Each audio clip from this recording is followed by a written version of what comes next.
Sejam bem-vindos ao nosso podcast sobre gestão responsável e ambiental. Hoje nós vamos falar sobre responsabilidade social empresarial e gestão de pessoas. Estamos apresentando aqui esse podcast o João Vitor e eu, Heloísa, do 7º período do curso de administração. Nosso convidado é o professor Henrique Maia Veloso, do curso de administração também. Seja bem-vindo, professor. Obrigado pelo convite, estou à disposição para a gente discutir. Obrigada. Bom, então para falar sobre esse tema, de responsabilidade social e empresarial, não tem como a gente não tocar no assunto de ESG.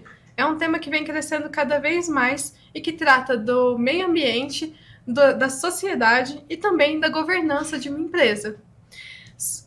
Considerando uma visão histórica da administração, a gente gostaria de entender como você acredita que a gente sai de um modelo que visava antigamente mais o lucro, o lado financeiro das empresas, para essa visão onde o impacto social, o impacto da responsabilidade empresarial se torna muito maior e considerado inclusive por investidores. Bom, esse é um processo de transformação longo que aconteceu, mas nós temos já fatos, principalmente lá fora, nos Estados Unidos, desde a década de 40, em que as empresas já começaram a se posicionar até por uma própria demanda da sociedade, né? Então já há uma cobrança do por que essas corporações estão aqui, o que elas estão produzindo, o que elas têm de bom para oferecer, né? O que elas podem entregar para a sociedade como um todo, além de simplesmente destruir o meio ambiente, de causar algum impacto em termos de saúde na comunidade. Então essa cobrança não é nova, mas o que acontece é que nós estamos nesse processo de transformação e intensificação, né? Cada vez mais nós precisamos entender o impacto que uma grande corporação tem, por exemplo, na perspectiva da saúde. O impacto que ela tem ao gerar um produto que afeta toda uma comunidade.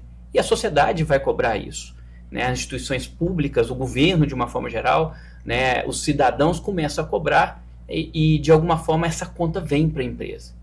Aos poucos ela precisa se adequar em termos de legislação, de cobranças, de uma forma geral, e isso vai sendo incorporado às práticas de gestão. O interessante é que, a partir do momento que as empresas incorporam isso às suas práticas de gestão, principalmente de gestão estratégica, esse processo se consolida, né? O que nós temos visto ultimamente é justamente isso, as empresas entendendo o papel social delas, a necessidade de uma sobrevivência de longo prazo. Nenhuma empresa que vai ficar em longo prazo no mercado pode se eximir dos impactos justamente de longo prazo. Então ela começa a incorporar isso às suas práticas, provavelmente, de planejamento estratégico. E na medida que isso vai sendo incorporado, se torna, de certa forma, uma cultura corporativa. Mas ainda há uma resistência.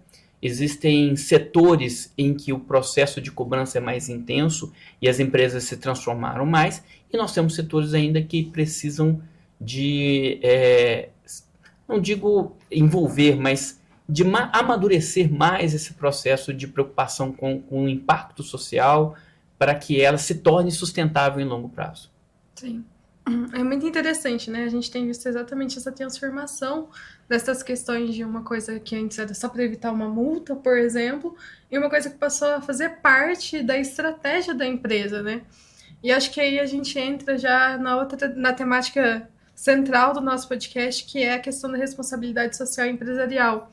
Então, como um gestor hoje ele conseguiria equilibrar esse interesse de ganhar o dinheiro, por exemplo, que é muito importante, né? Então, as organizações existem, sim, para gerar lucro, mas com a necessidade de proteger o meio ambiente também e melhorar a qualidade de vida das pessoas que trabalham dentro dessa empresa e de toda a comunidade, né, ao redor dessa empresa que é impactada por ela. A primeira coisa é entender que não são ações contraditórias, né? É possível ter lucro, sim, mas é possível ter lucro de uma forma responsável.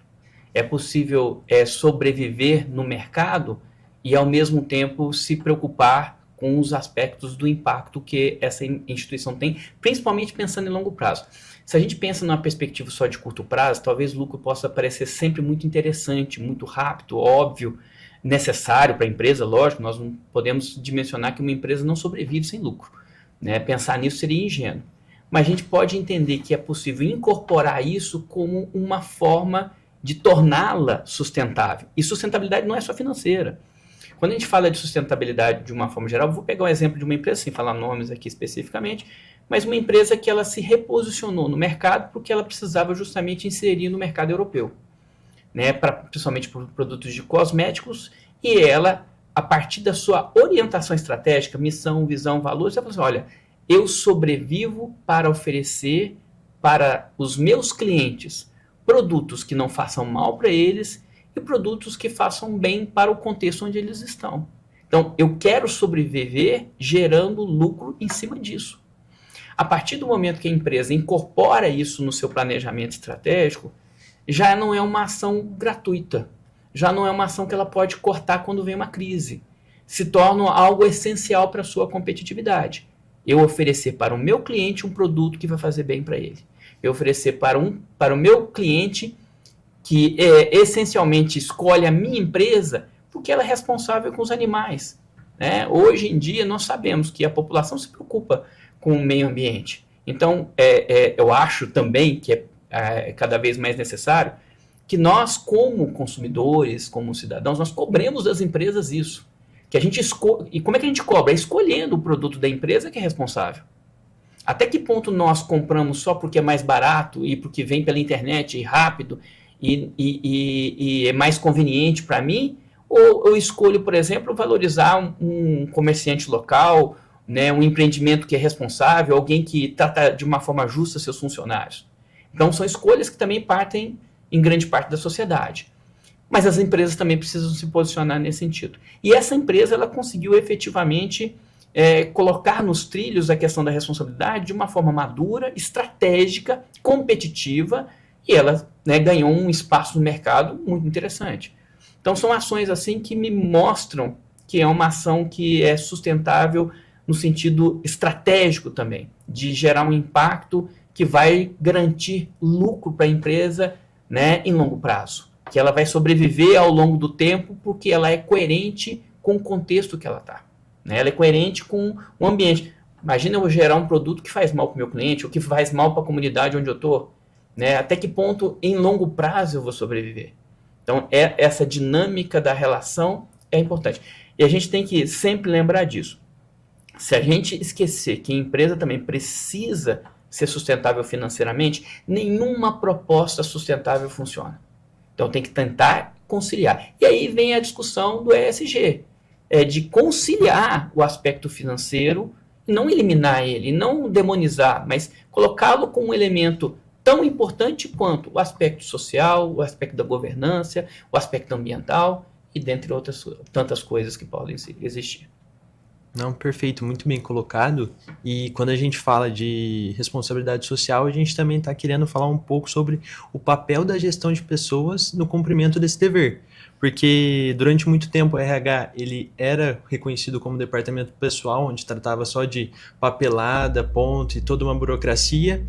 E como a gestão de pessoas se transformou em uma ferramenta para criar uma cultura de responsabilidade social e satisfação dentro da empresa. Bom, primeira coisa que a gente sempre tem que entender que RH não é um setor mágico, tá? Para que o RH consiga efetivamente produzir efeitos de impacto na empresa, né, o planejamento estratégico, a visão da estratégia, a visão de diretoria tem que estar muito bem estruturada. O RH só consegue executar a partir do momento que se enxergou um caminho adequado para a ação de recursos humanos. E isso tem a ver com o plano estratégico de uma empresa. Por exemplo, se eu lido com competências. Não é toda empresa que lida com competências, com mão de obra hiperqualificada. Se eu tenho a perspectiva de lidar com pessoas que eu considero importantes para a competitividade da minha empresa, eu tenho que saber valorizá-las. Eu tenho que agregar qualidade de vida. Senão eu não vou reter. Né? Você não vai para o emprego só pensando na perspectiva financeira também. Você quer se sentir bem, você quer ter qualidade de vida, você quer ter um certo respeito no ambiente, uma possibilidade justa de crescimento, né? Então, tudo isso é algo que uma pessoa competente vai saber dosar em sua competência. Hoje, eu sou relevante no mercado e se a empresa não entregar isso para mim, eu não quero esse jogo, não quero isso. Então, a empresa tem que enxergar esse cenário, esse contexto e a partir daí desenhar as práticas de forma que elas se tornem coerentes com a proposta estratégica da empresa. Fazer somente festa, fazer só brincadeira ou só diversão, sem pensar também na questão de que isso tem a ver com uma proposta de retenção de pessoas, de obter resultado também. Imagina eu chegar para você, olha, você quer flexibilidade no horário para você ter mais tempo com seus filhos? Tudo bem, entrega resultado. Eu tenho certeza que se é importante para você e se eu estou reconhecendo que você me entregou resultado, eu posso te dar flexibilidade de horário, você vai se envolver no trabalho. Não é só uma relação puramente racional e calculista, mas é uma relação de envolvimento. Conectando com a perspectiva da ESG, por exemplo, não adianta nada a gente fazer uma proposta de ESG, né, se ela essencialmente é mal estruturada. Que funcionário que vai entregar, né, o seu comprometimento com a empresa, que prega um discurso e faz outro. Fala que quer ser responsável, mas internamente não é.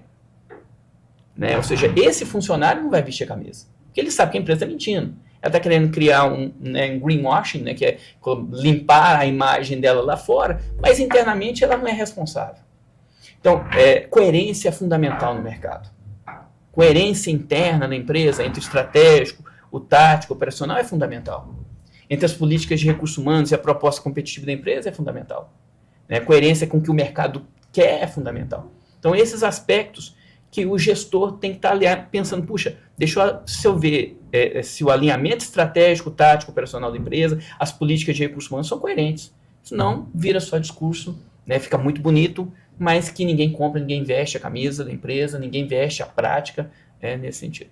E que acho que é exatamente isso, né? Isso tem sido um ponto central para o desenvolvimento das empresas. E a gente tem visto, inclusive, uma cobrança em cima disso, né? A gente vê normas surgindo, como a NR1, que trata exatamente do bem-estar das pessoas dentro das organizações, né? Então, esse cuidado com a saúde psicossocial dos colaboradores dentro das empresas.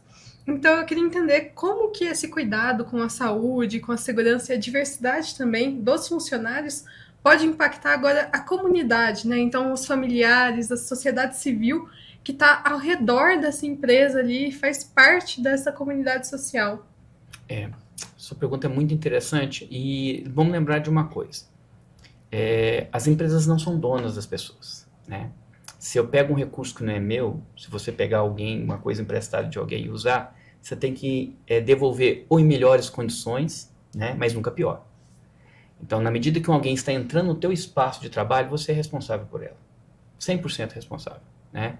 Se um pai de família chega numa empresa e ele sofre um acidente, imagina, né, o impacto que ele tem naquela família, e você não é proprietário daquela pessoa, você tem que efetivamente garantir a segurança dela, garantir que ela vai chegar no espaço dela melhor, né? Minimamente igual, mas preferencialmente melhor.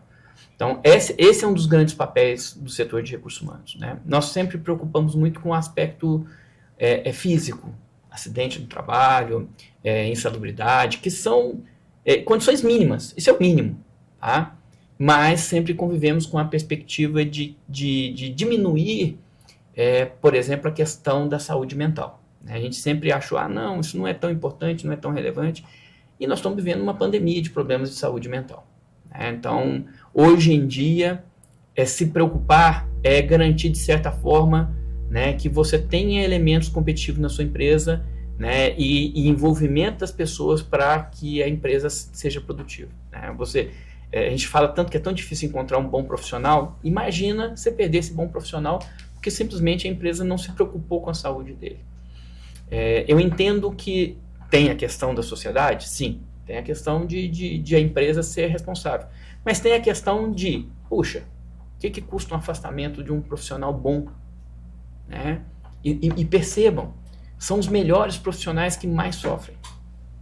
São os melhores profissionais que entregam o seu melhor, que se preocupam com as metas, que se estressam mais.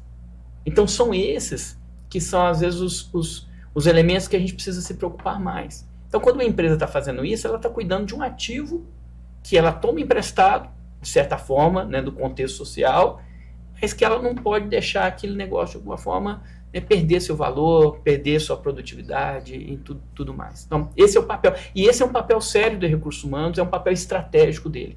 Garantir que aquela pessoa continue sendo produtiva e que ela volte para o seu contexto familiar da melhor forma possível. Não, perfeitamente, porque ele tem métodos que poder guardar aquele funcionário para si, como treinamento, desenvolvimento daquele funcionário que antes eram mais técnicos e hoje eles são mais sensibilizados com essa questão, que foi como você falou, que tem que dar essa importância. Sim. Outra questão também seria o plano de carreira, né? Que ele pode ser considerado um ato de responsabilidade social interno da empresa. O contexto mudou tanto, né? Mas mudou muito mesmo. Eu vou te falar que hoje, se você pensar em carreira na empresa, é muito mais complexo. Tá? Antigamente você tinha empresas cujas estruturas eram enormes, muitos níveis hierárquicos, né? Empresas que você trabalhava com um volume muito grande de pessoas, então a possibilidade de crescer dentro da empresa era algo inerente à questão de tempo. Você ficava a vida inteira numa empresa e subia degrau a degrau, uma pessoa se aposentava, saía, quer dizer, tinha sempre uma oportunidade de crescimento dentro da empresa, e você passava, né, quase o tempo todo da sua vida lá dentro. Essa responsabilidade da carreira, ela sobre as carreiras dos indivíduos, ela saiu muito da esfera das empresas. As empresas já não têm mais tanto espaço para você crescer lá dentro no sentido hierárquico. Tem a perspectiva de valorização financeira, às vezes de conseguir algumas coisas, mas isso está muito menor. Eu entendo hoje que uma grande responsabilidade que a empresa tem é de propiciar para o indivíduo crescimento. E aí, que eu falo crescimento, é desenvolvimento de competências. Vou falar especificamente de uma situação pessoal, né? Eu gestor também aqui dentro da universidade, eu tinha um funcionário muito bom, excelente profissional. E aí eu poderia achar assim, quanto mais eu reter esse cara aqui, melhor. Segurar ele aqui, porque ele resolve muito problema. Só que eu percebi o seguinte, tem um limite. Ele quer crescer. Ele quer desenvolver. Qual a melhor ação? É desenvolver competências nele e preparar ele para sair. E pedir para que ele transfira parte do conhecimento dele para os outros que vão ficar. As empresas sabem disso. Elas têm um momento que os indivíduos precisam sair até para começar a crescer. Então, hoje, você planeja isso na empresa, essa transição. Né? Até essa questão do indivíduo. Imagina uma pessoa que fique 30 anos numa empresa hoje, é muito difícil. Mas que ela fique, então, bons 5 anos, entregando o seu melhor, crescendo. Se não tem oportunidade aqui, que você abra espaço para ela ir para outro lugar também, que você desenvolve. Então, a ideia de carreira no sentido tradicional, esquece. As empresas não têm como mais fazer isso, né? Enxutas como estão, num modelo muito mais racional, é muito mais difícil. Mas, se você pensa no sentido de carreira em que é gerar competência, capacitar essa pessoa para que ela chegue um momento, ela produziu, entregou, compartilhou o conhecimento dela, que ela siga o caminho dela também, saber valorizar isso e absorver mais gente, gerar, quer dizer, esse ciclo de gerar competências, desenvolver pessoas e permitir que elas saiam, é uma ação responsável da empresa, sim. E não que elas saiam piores, que elas saiam sempre melhores, em termos de competências também. Que visão fantástica, assim, né? Porque hoje a gente tem realmente visto essa mudança do mercado, seja da parte dos trabalhadores ou das empresas que estão contratando e criando esses planos, né? A gente tem visto essas movimentações que muitas vezes acontecem até lateralmente no mercado. Então, é uma mudança de paradigma muito grande que a gente tem visto e que tem afetado, inclusive, a nossa geração, né? Que às vezes o pessoal fala, nossa, a geração Z é inconstante, é instável, mas é exatamente essa mudança também que a gente tem, atingir um pico de desenvolvimento em um lugar e às vezes torna-se melhor mesmo que a gente siga outros rumos, siga outros caminhos para atingir novas habilidades e dar espaço para outra pessoa ocupar aquele espaço e aprender e se desenvolver também, né? E aí agora a gente entrando numa perspectiva além da carreira e do indivíduo, né, na parte de RH, da gente entender os stakeholders, ou seja, essas partes interessadas, né, aqueles que podem influenciar ou são influenciados pelas empresas, como a gente já viu nas aulas de teorias da administração. Então a gente queria entender por que é tão estratégico para o gestor, para os recursos humanos ou para a empresa mapear essas partes interessadas nesses programas de responsabilidade social. Fico feliz com essa pergunta, né? Você sabe muito bem que o interesse desse tema. Primeiro, é importante a gente entender que a leitura de stakeholder, quer dizer, é a gente que interfere, ou seja, um ator relevante no mercado, que te influencia ou pode ser influenciado por você, é uma leitura política, né, da empresa num contexto. Ninguém atua sozinho no mercado. A gente tem que entender que a gente é o tempo todo influenciado. E não é só por concorrentes e clientes. Quando você pega a ideia de stakeholder, você está ampliando a sua análise de interferência e esfera política para outros atores também que são relevantes e que impactam a sua sobrevivência. Um sindicato, a prefeitura, né, uma ONG, são todos atores que efetivamente têm interesse no que você faz e eles podem, de certa forma, interferir no teu negócio, na tua sobrevivência. Então, a análise, a teoria de stakeholders procura primeiro entender, compreender como é que são essas relações políticas, como é que elas interferem, como é que elas podem justamente afetar a sustentabilidade de uma empresa. Por exemplo, uma clínica que desconsidera uma orientação da vigilância sanitária, por melhor que ela seja avaliada pelos clientes, ela fecha. E a vigilância sanitária é um stakeholder.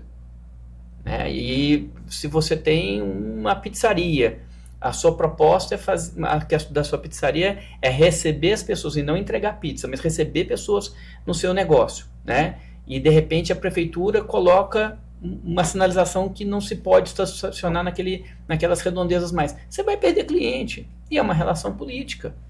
Então, mapear esses atores, aproximar deles, criar ações de relacionamento positivo e interação. Você vai fazer uma mudança, você sabe que tem um ator que é relevante, chamar ele para participar do processo pode diminuir, por exemplo, a resistência àquela mudança, né? Que podem ser stakeholders externos, fora da empresa, até stakeholders internos dentro da empresa. Então, é uma prática de implementação de alterações, de mudanças, que considera as resistências políticas que existem no contexto de competitivo. Então, é uma análise inteligente.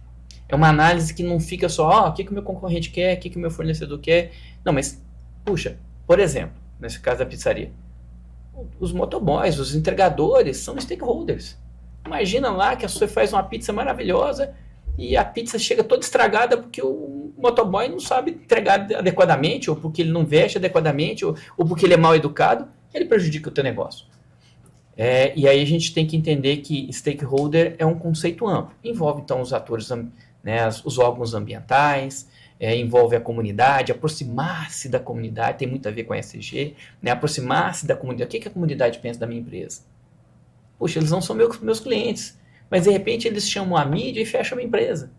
Eles não estão satisfeitos com o meu empreendimento e acionam um terceiro ator, e esse ator influencia. Então, quando o gestor se preocupa com isso, ele essencialmente está tornando uma gestão mais estratégica. Sim, porque é como você falou, tem que manter esse relacionamento mais harmônico com grupos que são tão diversos por meio da política, né? Sim. E é possível equilibrar isso com o lucro e as necessidades sociais? Perfeitamente, perfeitamente, né? Na verdade, que a gente tem que entender que algumas ações podem visar lucro em curto prazo e algumas ações visam lucro em longo prazo. Uhum. Sustentabilidade em longo prazo, né? Vou dar um exemplo aqui de uma dica que foi dada até numa consultoria, não vou falar nomes especificamente, né? Mas um gestor de banco que precisava de ampliar de alguma forma, né, a sua cartela de clientes, e ele estava muito focando em divulgando individualmente, cliente a cliente, e feito uma análise, qual era o público que ele queria, de certa forma, atingir? Empresários, essencialmente, né? Ele queria ampliar a quantidade de clientes por meio dos, né, que são pessoas jurídicas. E uma sugestão simples, fizemos uma análise de mapa de stakeholders, simples, e identificamos quem são os atores que influenciam os empresários como stakeholders, os contadores. Qual foi a ação da agência? convidar os contadores, falar, olha, nós temos essas ações aqui, podem ser boas para os empresários, convidamos as contabilidades para, né, fizemos... Então ele atraiu pela contabilidade e o contador é um influenciador do empresário. Então a contabilidade levou as contas dela para a agência e ela influenciou, de certa forma, né, os empresários. Houve uma influência indireta. Quer dizer, essa é uma leitura simples, né, de atores que são relevantes. Então, de repente, eu trato bem um contador, tenho um relacionamento positivo, não estou falando de cooptação, não estou falando de suborno, estou falando de ter relacionamento. Políticas de relacionamento são fundamentais. A pizzaria tem que ter uma estratégia de relacionamento com os motoboys. Né? Você tem que ter uma relação positiva. Você não pode enxergar a vigilância sanitária como um problema para o teu negócio. Você tem que entender que ele é um parceiro. Essa é a mudança de mentalidade. Você pode achar que a vigilância está lá para te amolar, ou ela está lá para te ajudar, para você oferecer um bom serviço. Então, quando você entende que a vigilância sanitária pode ser um bom parceiro, que você pode trocar experiências, você pode alavancar o teu negócio. Né? Ela elogiar teu espaço, mostrar pontos que você precisa melhorar e você evoluir nesse processo. Então, você começar a ganhar nas parcerias pelo relacionamento estratégico.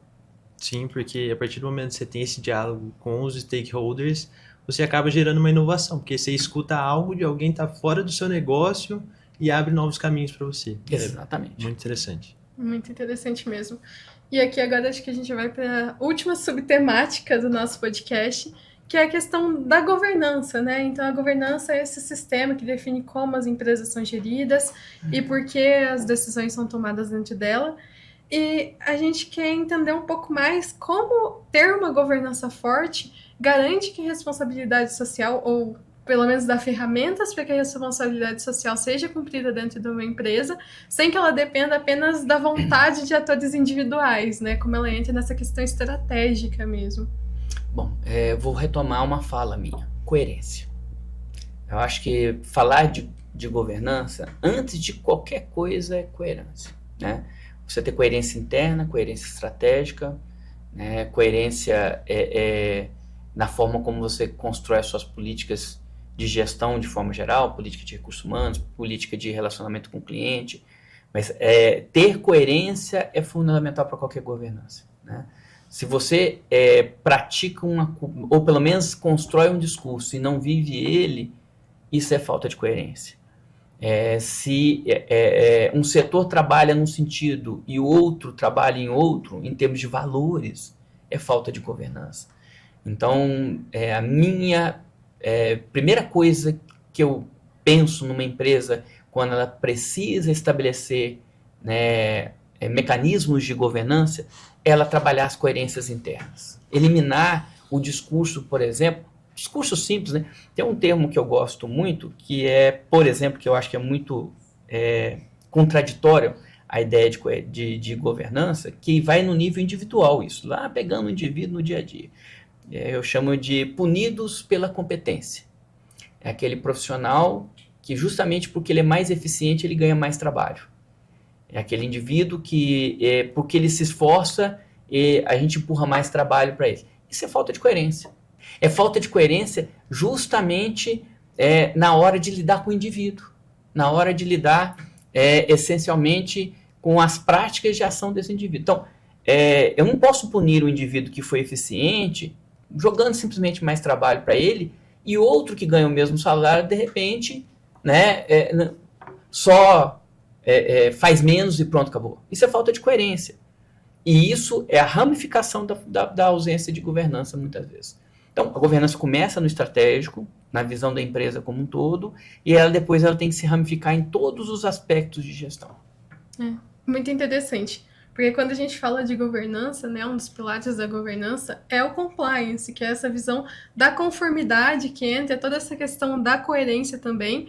E acho que essa coerência é uma coisa que vai ajudar, inclusive, a implementar um código de ética, processos, né, para a empresa, políticas, porque quando o colaborador também ele vê que a empresa tem essa coerência com a missão, com os valores dela e com o que ela quer realizar, de fato fica mais fácil, né, da gente trazer essas práticas para o dia a dia, para elas serem realizáveis mesmo, né, pelas pessoas que estão dentro da empresa, que a gente não pode esquecer que a empresa é composta de pessoas, ainda mais no dia de hoje, né.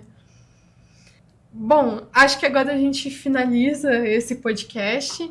Para a gente finalizar, eu queria deixar uma última pergunta, que é como nós, administradores que estamos nos formando, né, e os administradores que já atuam nas empresas, podem agir para ajudar a transformar, né, as empresas nesse ponto da responsabilidade social, da gestão de pessoas, para a gente ter empresas que sejam realmente mais coerentes com o propósito delas e com a realidade que a gente vive. Eu acho que tudo começa com uma reflexão, né? Ele tem que entender quem ele é e qual é o seu negócio. Ele parar e pensar, qual o sentido disso aqui para mim? Tem uma dinâmica que eu trabalho muito com os meus alunos, que é o tal do quem sou eu, né? Quem sou eu? O que eu estou fazendo aqui? Qual é o meu propósito? Eu sei que a gente pode ter como objetivo na vida uma perspectiva essencialmente financeira. É um dos objetivos da vida também, ninguém pode negar. Mas eu tenho certeza que não é tudo, né? Saúde é importante, se sentir bem com o que você faz. Então, na medida que o empresário ele toma essa consciência de que, puxa, eu não estou aqui só para fazer dinheiro, eu estou aqui para ser reconhecido pela comunidade, para fazer coisas boas, coisas que vão deixar meu nome, né, para o futuro. Então, essa reflexão talvez seja mais importante e talvez o mais difícil. Porque nós vivemos uma cultura empresarial muito imediatista. Nós achamos que o sucesso é só financeiro. Nós achamos que tudo tem que ser muito rápido, que o crescimento tem que ser de um dia para o outro, que você tem que entrar na empresa, no dia seguinte você tem que ser gestor. Então, essa falta de consciência justamente do que é relevante que eu acho que dificulta a implementação. Né? E não há nenhuma implementação de mudança que não tenha essencialmente o apoio da alta direção ou dos donos da empresa.